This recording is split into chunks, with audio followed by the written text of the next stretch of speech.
Look at all of these lobsters. We got lobster everywhere. This guy zipped around the reef. Just taking my lobster for a walk. Come on. Into the tank you go. Lobster number 1.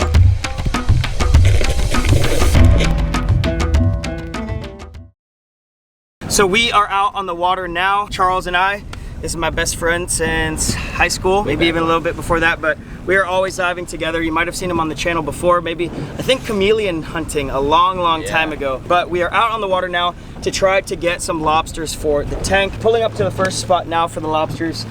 We got our nets, so let's get in the water. I forgot to mention, Charles has a company called Maritime Media. He does all sorts of underwater and above water videography. He's done some amazing work. I used to be a videographer with him as well until this whole YouTube thing spiraled into its own thing, so I thank you guys for all of that support. Charles is also getting his own YouTube channel going as well, which I will have linked below once he kickstarts that. He's filming his own video today, catching these lobsters so that hopefully we can get some of them home to eat, but most of them will be going in the fish tank, so let's see how many lobster there are.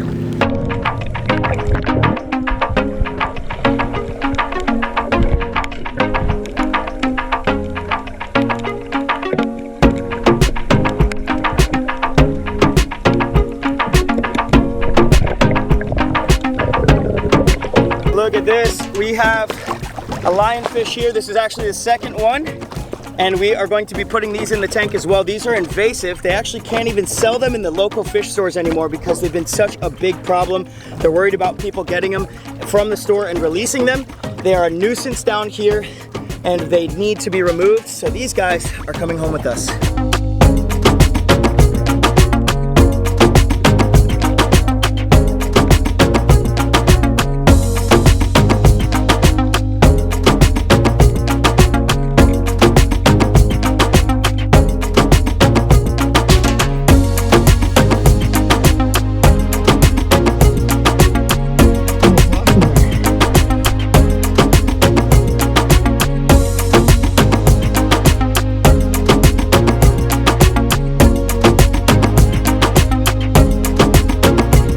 We got lobster everywhere. This guy zipped around the reef. We're gonna put this in here.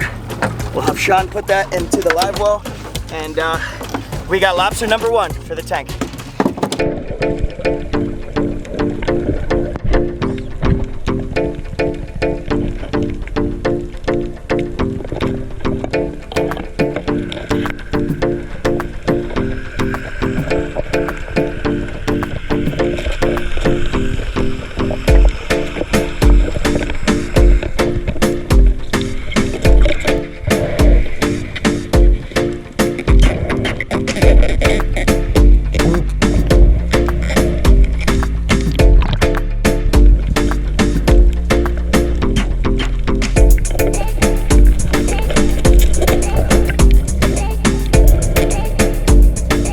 Lobsters in the box. I'm like a seal. Oh, there we go. Hey, you gotta be careful. You're going in the fish tank.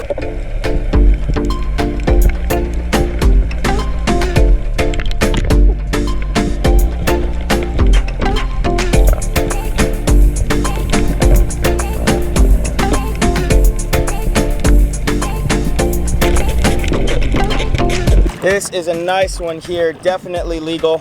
Didn't even have to measure them really, but kind of nice to show the size comparison with the gauge of what a true good sized lobster looks like compared to a just legal one. So very nice. He's gonna look awesome in the tank.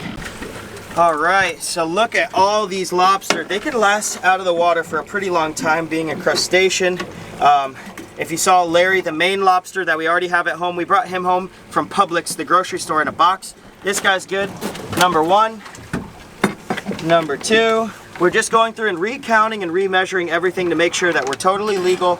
Again, we've already done this, but this is just a double check to make sure that we are doing the right thing out here and making sure that we have the right amount, because it can get kind of confusing and you have to follow all the regulations out here per FWC. If you guys are thinking about lobstering down here, then check out FWC's website and all the regulations for the area. But these aren't all going to go into the tank. We're probably going to pick out 10 of them or so. Not really sure if we're going to catch any fish for the tank today, but this is looking like a good amount. So we're back at the house now, just filling up our bucket. Watch out, Sean, back up a little bit. Woo! We're going to fill up this container. We've got some crabs in there. We were gonna use them for bait, but I think they're gonna go in the tank.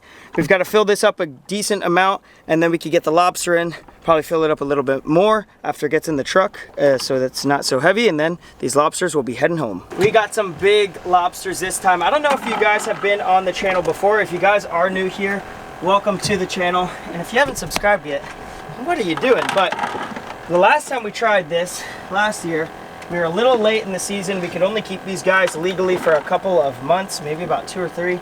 Then we had to release them back into the wild, but these guys are a little bit bigger than the last time, and the most that we caught last year was 8 for the tank. Now we're gonna try 10.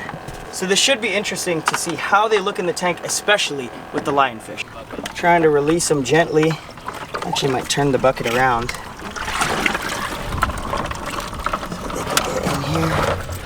Oh, we're getting caught on that, caught on this metal right here. Just like that. Look at all of these lobster. Just taking my lobster for a walk, come on. We're gonna go for a walk around the neighborhood now. Let them see all the neighbors. This guy's gotta go all the way back so they're not in the sun. Watch out.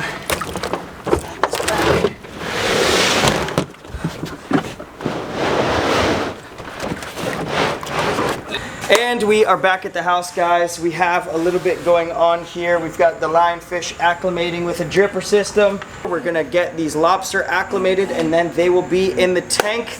Hopefully this all happens pretty quickly. We've got all the lobsters acclimated. We just dumped out the water because we didn't want to make as much of a mess. Into the tank you go. Oh, lobster number 1. Several days later. Alrighty, so look at this. It has actually been a couple of days now, guys. We've been letting the lobsters just kind of acclimate to the setup. Some did pass away because there was a bacteria shock. This tank was cycled. We did have lobster in it before, but it sat for a while and it didn't retain the good bacteria needed to fight all of the bad bacteria that comes with when these guys poop and go to the bathroom, and putting these guys into this tank really just threw it off, and it actually made the water all cloudy the next day. It was kind of a big deal. I should have cycled it a little bit better, but I thought that the tank was already good to go. That part is on me. The lobsters that did pass away are gonna end up getting eaten, so they're not going to waste. And if the lobsters aren't eaten by me, they will go to the fish and the turtle over there, but these guys are doing really well. We have 9 lobsters in the tank, in the trap over here that you guys can see, and they're just so cool. The lionfish sadly did get attacked by the lobster. I didn't think the lobster were gonna mess with them. These lobster are crazy and eat tons of different fish, but I figured the lionfish, number 1, with their spines, and 2, just by their behavior of staying out of the way, that the lobster might not have been able to get them. That was not the case. The lobster did get onto them, and 2 invasive lionfish are now removed from the wild, so I guess that's the positive side to this. But this has been an amazing experience, guys. If you guys want more updates on this, comment down below. I love these guys. We're gonna have to release them back into the wild by the end of lobster season because that is the legal issue that we face. You cannot be in possession of these lobster, even if they're legal size, while it's out of season. So once the season closes, we are going to have to release them, and you guys are gonna have to stay tuned for that video. If you guys enjoyed this, please subscribe to the channel. Check out some of the other videos. We're about to make a crocodile shield, and we will see you guys in the next adventure. Peace.